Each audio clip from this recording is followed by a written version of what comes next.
Juga terima kasih juga buat yang sudah hadir. Lebih 130-an ya. Puji Tuhan, saya lihat juga banyak teman-teman saya. Juga ada beberapa senior ini, teman lama pelayanan dari PA, dari LPA, dan sebagainya ya. Oke, baik. Saya akan menyampaikan beberapa topik materi. Jadi ada dua. Yang pertama berkaitan dengan sal yang onsite, lalu nanti yang hybrid ya, yang hybrid. Nah, tetapi sebelum masuk ke materi, yang pertama adalah apa sih tujuan kita membuat program ya. Tetapi sebelumnya kita tahu bahwa sebagai latar belakang untuk mengadakan SAL ya, ini kita harus memahami bahwa sekarang ini kita hidup di era digital ya. Jadi bagian ini tidak bisa terpisahkan dari kehidupan sehari-hari dari anak-anak kita. Nah, jadi tentu saja ini menjadi sebuah tantangan yang baru ya, yang harus diatasi dan kita sebagai pelayanan anak bisa memberikan pendidikan agama yang relevan dan menarik bagi kita ya. Nah, pelayan dan guru-guru sekolah minggu khususnya ini eranya O2O gitu ya, online to onsite, onsite to online. Jadi medannya itu makin berat, medannya menjadi ganda. Kalau dulu medannya hanya onsite, sekarang ini sudah hybrid. Jadi mau nggak mau guru juga harus update gitu ya. Nanti saya akan berikan contoh gitu ya. Nah, dengan adanya kita menyelenggarakan SAL atau Sekolah Alkitab Liburan, ya ada yang tanya apa sih bedanya SAL dengan SIL gitu ya. Ya, guyonannya kalau SAL itu seluruh Alkitab, kalau SIL ya A-nya Alkitab, I-nya Injil ya cuma 4 gitu ya. Tapi prinsipnya hampir sama lah kira-kira gitu ya. Nah, oleh karena itu penting sekali mengadakan SAL di saat anak-anak liburan ya. Nah, ini kita harus menyelenggarakan yang sesuai dengan karakteristik dan kebiasaan belajar anak generasi digital ya. Nah, oleh karena itu seminar ini bertujuan untuk apa? Untuk menjelajahi konsep, metode ya, praktik-praktik, contoh-contoh bagaimana kita mengembangkan program SAL yang lebih efektif untuk generasi digital ini ya. Nah, oleh karena itu tujuannya adalah bagaimana nanti kita bisa memberikan terbaik melalui apa yang sudah kita siapkan. Ya. Dan yang tidak kalah penting adalah tentang waktu dan durasi. Ya. Karena pada waktu kita mengajarkan nilai-nilai agama ya kepada anak-anak selama liburan ini, maka di dalam konteks ini pendekatan yang interaktif, menyenangkan ini sangat penting. Jadi ini untuk memastikan bahwa anak-anak menjadi tertarik dan sehingga dia terlibat di dalam pembelajaran agama ya, karena dunia anak itu dunia bermain ya. Kalau mereka sudah senang, tertarik, maka mereka akan dengan mudah mengikutinya.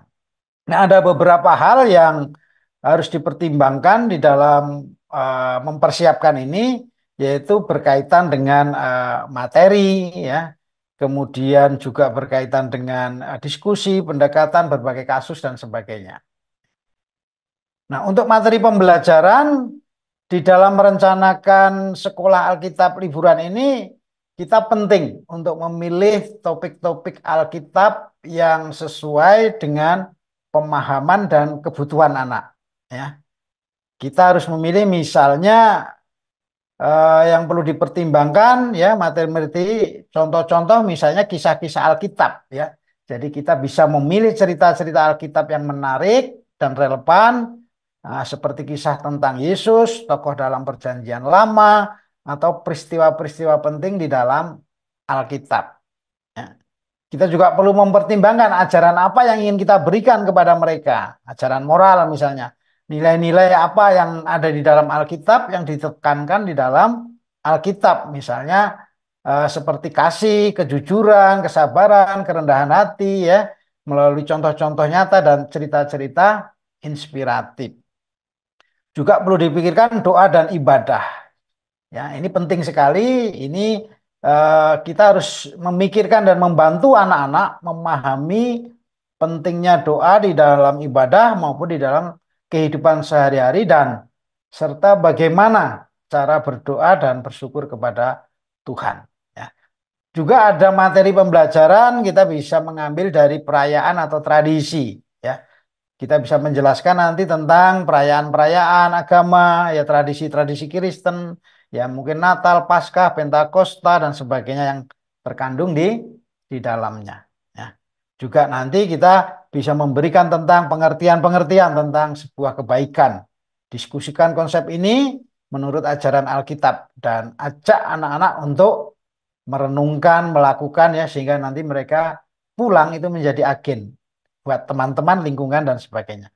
Nah, dengan memilih materi pembelajaran yang sesuai dan menarik, ya, diharapkan anak-anak dapat memperoleh pemahaman yang lebih baik tentang ajaran Alkitab dan bagaimana menerapkan di dalam kehidupan sehari-hari ya. Nah, mungkin untuk lebih gampangnya saya akan kasih beberapa contoh saja yang saya sudah praktekkan ya persiapan dan kegiatan sal.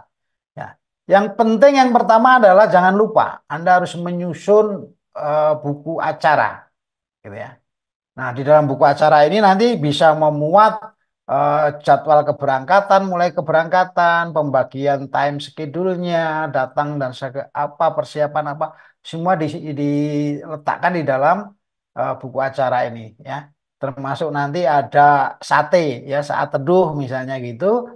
Materi-materinya bisa dimasukkan, pujian-pujian juga bisa dimasukkan ya. Dan jangan lupa seringkali kita membuat buku acara hanya sebatas untuk kepentingan susunan aja, ya, panduan acara, ya. Tetapi coba pikirkan bahwa buku acara ini juga menjadi sebuah kenangan yang indah pada waktu dia mengikuti itu menjadi kesan yang baik dan itu tersimpan, ada fotonya dan nanti kalau dia menjadi orang dewasa atau sudah jadi bapak, jadi ibu, dia bisa memberikan contoh teladan kepada anaknya sebuah legacy. Ini loh, dulu bapak pernah ikut sekolah Alkitab liburan nih, keren ini nih contohnya gitu ya. Jadi anak-anak melihat ya. Jadi pembelajaran itu lebih menarik kalau kita lakukan dengan cara teladan gitu ya. Nah, oleh karena itu perlu dipikirkan sebuah buku acara yang menarik yang tersimpan menjadi arsip 10 mungkin 20 tahun ke depan kita bisa bagikan kepada anak-anak ya. Saya masih menyimpan beberapa buku-buku acara kegiatan gitu ya yang nanti ketika kita punya cucu, punya anak itu bisa juga untuk kita pamerkan gitu ya. Maka kamu ikut acaranya dan sebagainya ya. Nah, ini pentingnya buku acara bukan hanya sekedar kadang-kadang kan ada yang cuma difotokopi gitu ya. Waduh, kasihan gitu ya. Buatlah semenarik mungkin jadi sebuah buku, bahkan ada pesan-pesan mungkin dari pendetanya ya.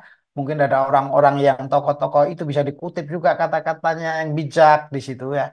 Sehingga eh, buku acara tidak hanya sebagai panduan, tetapi itu juga sebuah catatan perjalanan rohani yang nanti bisa kita bagikan kepada orang lain, anak kita dan seterusnya. Ya, itu baru buku acara. Nah, di dalam sal supaya lebih menarik itu Anda harus mengkombinasikan sebuah kegiatan.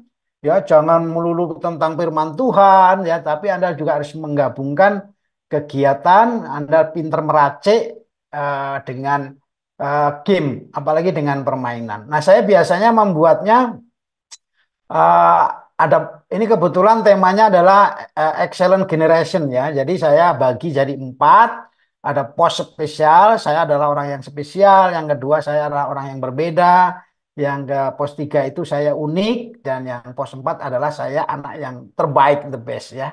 Jadi nanti pusat acaranya itu dimulai di pos utama, biasanya di aula besar, lalu di pojok-pojok ruang atau di saung-saung kita bisa bikin pos-pos. Kira-kira seperti itu. Ya. Nah, di buku acara sudah tercantum tadi seperti kedatangan peserta, Anda harus jadwalkan persiapannya apa detail di situ ya.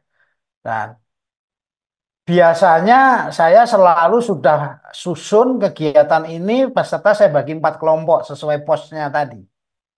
Nah, setiap kelompok itu akan diidentifikasi dengan pakaian, warna, ya. Ada kelompok merah, maka pakaiannya merah, kelompok hijau, pakaiannya hijau, itu untuk memudahkan juga. Nah, kemudian juga pakai nemtek, ya. Kemudian juga eh, di dalam kelompok itu ada kakak pembinanya masing-masing, minimal satu. Lebih bagus adalah dua dari kakak pembinanya, lalu nanti dipilih satu anak, ya, anak di dalam kelompok itu berdasarkan kesepakatan kelompok itu yang memilih, ya, itu. Nah, ini perlu dipikirkan. Jadi ini untuk memudahkan kita. Jadi biasanya kan kita tidak pernah memikirkan sudah anaknya ratusan gabung dalam bis, kemudian begitu kakak pembinanya mau lihat kelompoknya mana, tapi kalau sudah dibagi dalam kaos, tidak perlu bikin baru kan, setiap anak pasti punya kaos. Kalau nggak kaos ya baju atau yang berwarna sesuai dengan tadi kelompoknya. Ya. Nah, saya bagi biasanya menjadi hijau, merah, kuning, biru gitu ya. Nanti kelompok-kelompok ini. Nah, kemudian ketika mereka sudah tiba, ya, nanti disediakan juga sebuah tempat ruangan untuk meletakkan sepatu yang rapi. Ini juga mengajarkan bagaimana disiplin dan sebagainya. Nah, biasanya ini kami akan bentuk satu tim sebagai penilai. Dan ini sudah diberitahu sebelum keberangkatan bahwa kegiatan ini akan dilakukan penilaian oleh tim yang tidak diketahui oleh mereka. Tapi sudah dikasih tahu bahwa pada waktu mereka di bis, ya, pada waktu mereka persiapan ya, sampai turun di lokasi, ini semua akan dinilai ya. Karena apa? Nanti di hari terakhir itu akan dipilih king dan queen. Jadi anak yang paling menonjol, yang peduli, yang dia mau memperhatikan temannya, menolong atau itu pasti akan memiliki nilai poin-poin lebih nanti di dalam setiap mulai dari berangkat sampai akhir acara itu ada pemantaunya timnya yang menilai ya. Nah, kemudian eh, juga biasanya ini juga sudah saya bagi ya kelompoknya. Nah, nanti di dalam kelompok itu di ruangan yang besar dibagi menjadi empat, disiapkan satu kertas yang besar ya, kertas apa namanya? Kertas manila ya, yang besar itu, lalu krayon, biasanya krayon atau spidol, ini fungsinya untuk apa? Setiap kelompok harus membuat nama kelompoknya, ya. Ya, misalnya kelompok Bahtera ya atau kelompok Salib dan sebagainya. Dan kelompok itu juga harus membuat yel-yel kelompoknya. Dan itu nanti akan ada penilaiannya, ya. Jadi ini sebelum acara mulai ya, jadi sudah dibagi kelompok di dalam eh, ruangan itu, mereka sudah menggambar. eh, di dalam kelompok itu pasti ada anak-anak yang bisa menggambar, ya, ada anak-anak yang nanti berani untuk mewakili kelompoknya, menyampaikan sebagai apa, presentasi kelompoknya. Ya. Nah, yel-yelnya dibuat misalnya seperti itu. Ya. Nah, setelah itu maka eh, diberi waktu ya, biasanya antara 10 sampai 20 menit. Ya. Dan ini sebelum ini dimulai, itu kakak-kakak pembinanya sudah di briefing oleh panitia. Biasanya saya sebagai ketua tim saya briefing. Nanti anak-anak harus dikasih tahu bagaimana memilih yang punya talenta menggambar cepat. Jadi waktunya tidak habis. Nah, kalau sudah kelompoknya sudah punya itu mereka bisa mempresentasikan maju. Maju tadi mempresentasikan kenapa kelompoknya pakai nama salib gitu ya. Kenapa kemudian mereka menggambar seperti ini. Nah, itu mempresentasikan. Nanti ada yang ditunjuk satu anak yang sebagai juru bicaranya. Kira-kira gitu. Di dalam kelompok itu kemudian diakhiri setelah presentasi, ya ini waktunya bisa 5 menit lah paling lama. Kemudian setelah presentasi diakhiri dengan yel-yel yang kompak dan meriah masing-masing kelompoknya. Ya. Nah, itu semua ada penilaiannya. Nanti gambarnya itu dinilai, yel-yelnya dinilai gitu ya. Nah, kemudian gambar ini setelah dipresentasikan kita letakkan di sebuah dinding, ditempel di dinding ya. Ini adalah punya kelompok biru misalnya gitu, atau kelompok satu misalnya gitu ya. Itu sehingga mereka memiliki apa? Semangat kebersamaan. Ya, bilang ke mereka bahwa acara ini akan dinilai dan pada terakhir ada hadiah perorangan dan hadiah kelompok. Wah, itu semangat ya. Semua nanti ya, termasuk game, mendengarkan firman dan seterusnya ya.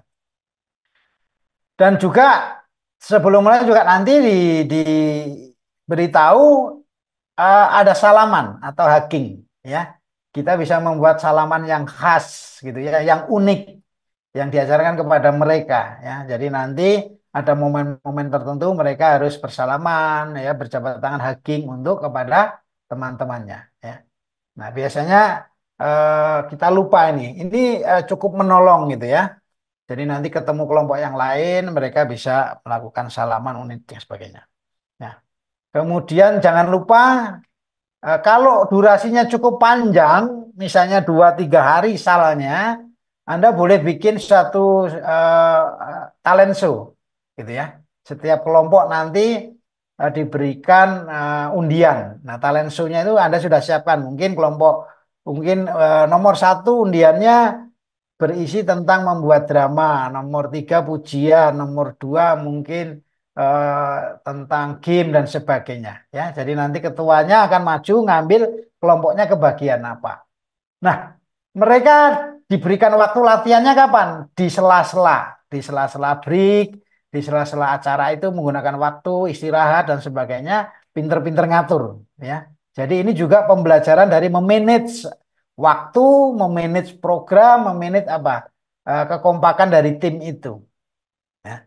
Nah, nanti akan kelihatan tim mana yang solid, yang kompak, ya, eh, talent show-nya menarik dan sebagainya, gitu ya.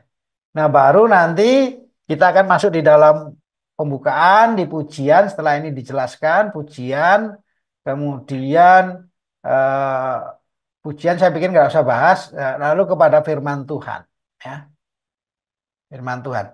Nah, untuk yang menyampaikan firman Tuhan supaya lebih mudah diingat, supaya lebih detail, saya sarankan Anda bisa menggunakan mind map untuk firman Tuhan, ya. Kalau Anda yang tidak tahu tentang mind map, silakan baca bukunya Tony Busan. Ya. Dengan mind map ini memudahkan kita menyusun alur cerita, jadi tidak lebih gampang, gitu ya, untuk memudahkan dalam menyampaikan firman Tuhan. Ya. Jadi mind map ini banyak sekali fungsinya. Ya. Jadi hanya cukup satu lembar, Anda bisa membuat outline sebuah khotbah, membuat outline sebuah cerita, membuat outline sebuah rencana gitu. Jadi hanya cukup dilihat di dalam satu satu lembar. Nah, ini yang menarik ya, seringkali jarang dilakukan di dalam sil maupun sal ya. Sharing dalam kelompok. Nah, nanti setelah mendengarkan firman Tuhan, misalnya ceritanya tentang apa ya, tentang misalnya tentang kepahitan begitu ya. Nah, ini nanti di dalam kelompok ini peran tugas dari pembimbing kelompok itulah sangat dominan ya. Dia menggali bagaimana anak-anaknya tadi setelah mendengarkan firman Tuhan lalu menghubungkan dengan kehidupan si anak ya. Dan saya banyak menemukan anak-anak dipulihkan ketika mereka di dalam sharing ini ya. Justru gitu nanti kita kasih kesempatan untuk bersaksi, cerita dan sebagainya. Nah, pada waktu anak-anak ini bersaksi di dalam kelompoknya, tugas pembimbing akan memilih salah satu ya atau dua mungkin bisa namanya gitu ditulis dikasih bintang berapa. Kalau sangat menarik boleh kasih bintang 3, kalau cukup menarik ya bintang 1 ya, tanpa diketahui oleh anak itu. Lalu di kertas itu diam-diam nanti ada petugas sendiri yang keliling yang ngambilin catatan-catatan itu ya. Nah, catatan-catatan itu setelah sharing selesai, maka dipimpin, biasanya saya pimpin atau ada petugas lain gitu ya. Nah, tadi kalian sudah berani bersaksi ya, berani untuk dipulihkan dan sebagainya. Sekarang tadinya bersaksi di kelompok, sekarang kamu boleh bersaksi di depan supaya teman kelompok yang lain juga mendengarkan kesaksianmu. Nah, ya. Jadi ketika pemimpin kelompoknya memilih kesaksian yang bagus sekali, maka nanti kelompok yang lain juga akan diberkati ya. Suatu kali saya pernah memimpin ada anak yang ini dari keluarga jadi bapak ibunya tiri gitu ya. Jadi ibunya bawa anak satu, bapaknya bawa anak satu, kemudian eh, dua anak ini hampir sama kira lebih ya.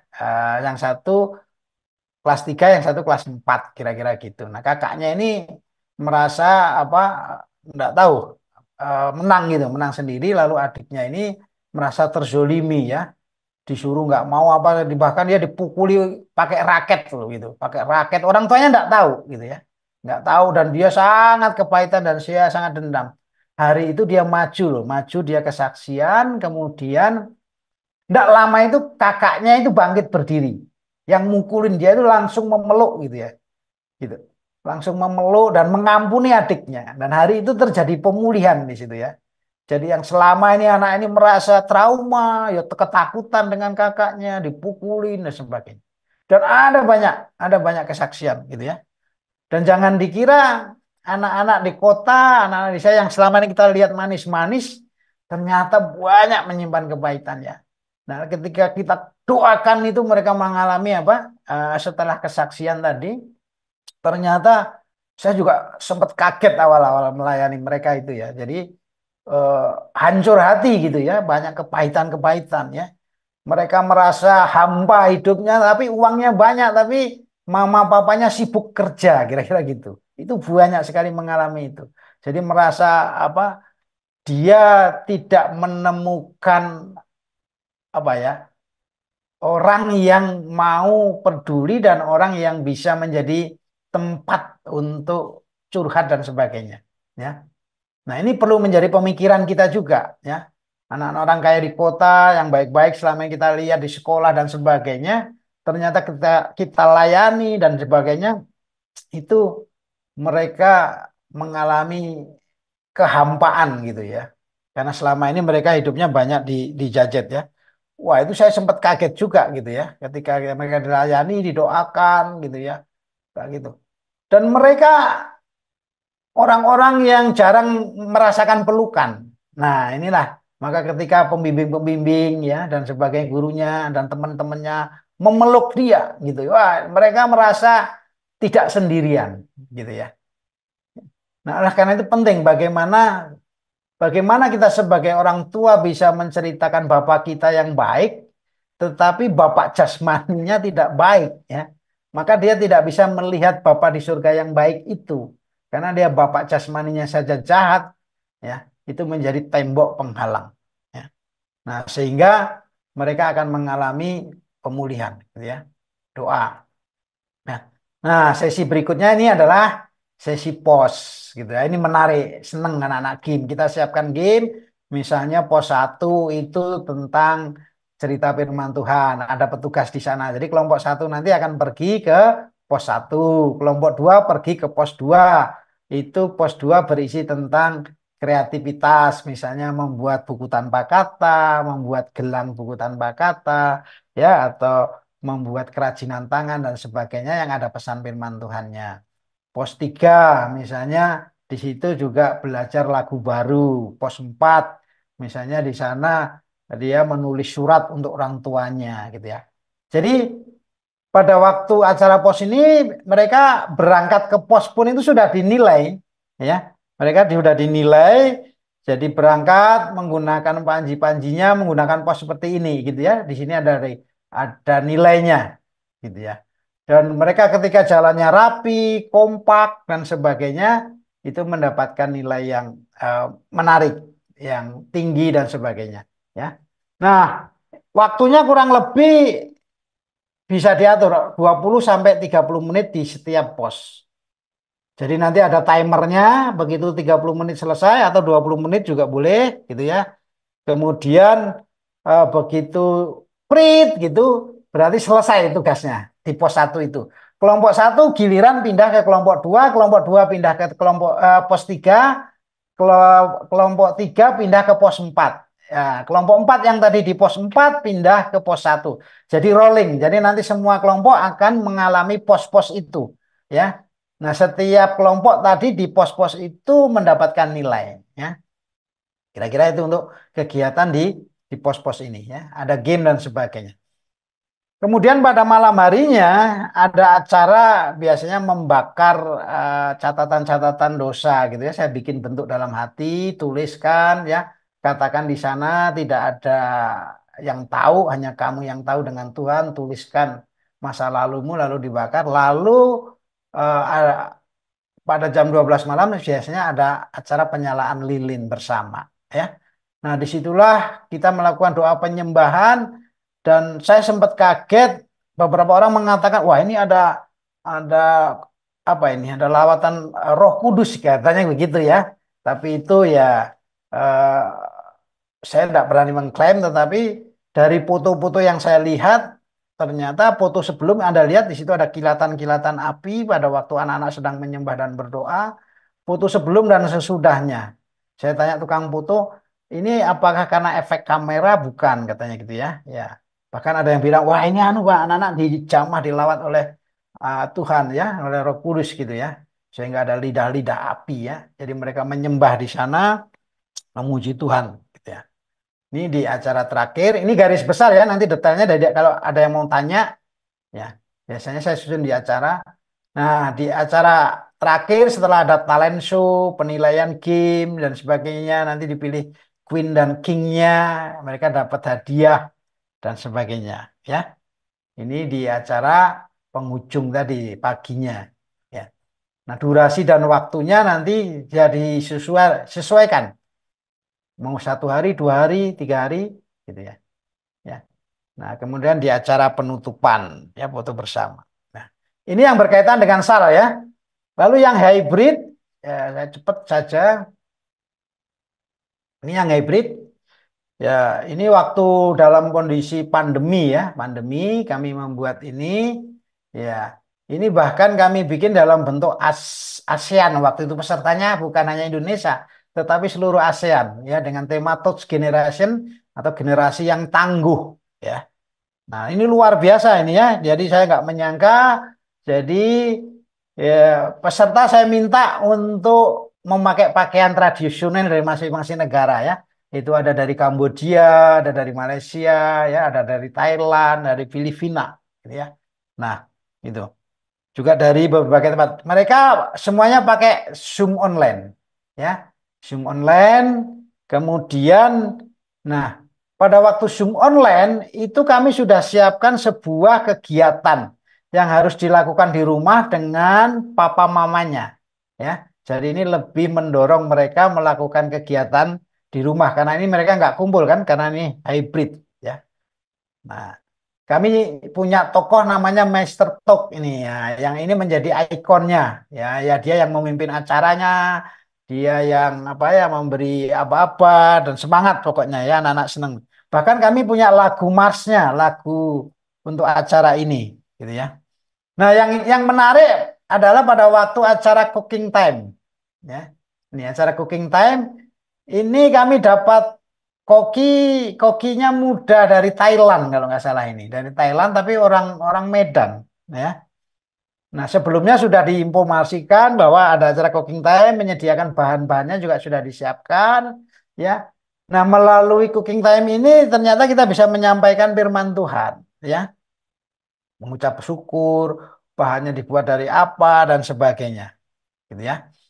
Nah, menarik sekali dan anak-anak di sana di masing-masing rumahnya mereka mengikuti secara online dipandu oleh koki cilik ini. Dia punya restoran loh ini. Kemudian teman-teman yang sudah berhasil boleh mengupload hasil masakannya. Wah, sama mama papanya. Lalu mereka di sana itu doa, makan bareng dengan mama papanya setelah sharing ya. Jadi setiap acara kita kemas ada satu pesan untuk anak-anak. Ya, ya. Nah, ini bahkan ada satu gereja itu dia kumpulkan anak-anak sekolah minggunya, dia siapkan meja, siapkan kompor rame-rame. Eh, ini gereja atau panti asuhan saya lupa ya gitu. Bahkan ini ada anak dari Papua ya, dari Malaysia, dari Filipina. Jadi setiap kegiatan ada pesan rohaninya. Lalu ada ya firman Tuhan. Ini Ibu Pendeta Steni dari Kampung Sekolah Minggu. Lalu juga ini firman Tuhan, sesi kita sampaikan menggunakan Petrolux. Teman saya Budi Haha, dia menyampaikan firman Tuhan dengan boneka perut. Nah, karena ini sifatnya online, maka kami tidak bisa melakukan seperti tadi onset bagaimana melayani satu-satu anak-anak, tetapi kami minta orang tuanya. Jadi untuk memeluk anak-anak, yang mendoakan anak-anak gitu ya. Wah, anak-anak senang sekali gitu ya. Didoakan di sana. Foto-fotonya juga kami pilih, kami screenshot, yang terbaik dapat hadiah ya. Lalu anak-anak juga diberikan tugas menuliskan harapan ya. Harapan pesan kepada orang dewasa. Apa sih yang dia inginkan? Itu bisa dalam bentuk tulisan, video maupun pesan ya. Ini beberapa Hello cuplikan. everyone, my name is Shiloh and I'm from Indonesia. Bisa kedengaran Also, kah? I was praying Bisa, Pak. Bisa Kedengaran, ya? Pak. Oke, saya so ulang ya. that all of us can, in the Asian group, can become Ya, strong, ini anak dari Indonesia. tough generation in the future and always be in Jesus' path. Ya. Thank you for the fun and Ini creative dari games Filipina. that you has in this Zoom, and thank you for the Bible story of King Jehoshaphat. Anak-anak jago-jago bahasa Inggris And sih. even if Dari it's mana-mana offline, gitu I ya. still enjoyed it. Onel senang ikut acara pesan ini, ya.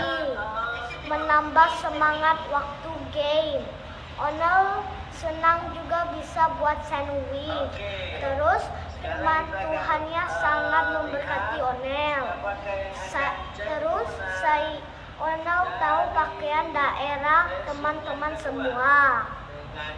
Kalau ada acara ini, Onel mau join lagi. Terima kasih. Ya. Ya, orang tuanya juga terkesan ya dengan kegiatan ini. Saya pikir online bisa nggak ya? Ternyata, wah mereka juga ternyata yang tadinya jarang-jarang peluk anaknya, jadi bisa peluk anaknya, doakan anaknya dan sebagainya, bisa bikin apa sandwich ya, sandwich bersama anak-anak itu juga ternyata indah gitu ya. Di situ dia bisa menceritakan firman Tuhan ya. Nah itu sekilas, nanti kita lebih eksplor dengan tanya jawab teman-teman gitu ya.